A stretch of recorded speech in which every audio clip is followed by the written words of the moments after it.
that emotional expression does humanize us, and it does bring us closer together. And it's so beautiful to be able to be in spaces and create spaces where that gets to come online and where people get to be like, oh, I'm not alone.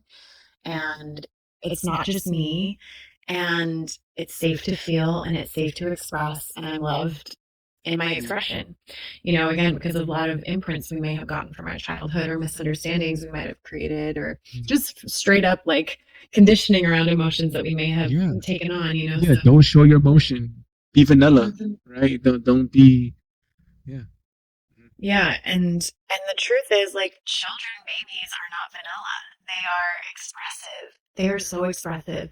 And what we can observe too in children is if we allow that intelligence to be there, if a child is crying over the fact that like they didn't get the ice cream that they wanted, like that, they are fully invested in being obsessed. The ice cream. Yeah. It didn't happen.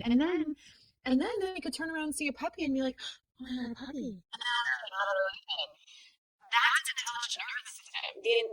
A mature nervous system and an intelligent one is not one that's like, nothing is happening to Yeah. me anytime, Yeah. right? That's actually completely unnatural, but it looks to be like the normal thing. It's not. It creates a lot of challenge. And so an intelligent nervous system is that of a child.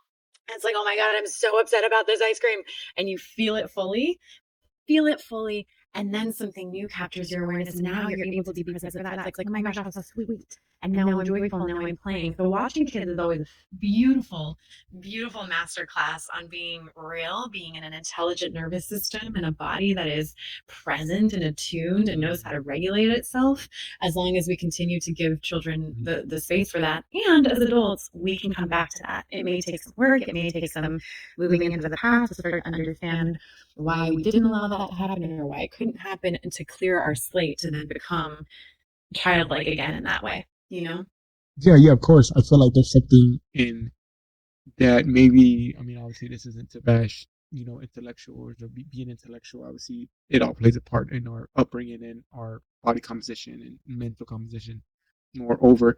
But like, do you feel like that's something we've kind of lost? Because, I mean, for lack of a better word, these expressions of like, whether it be anger or just being very physically expressive, right? Just letting these vocal things out, it's almost primal.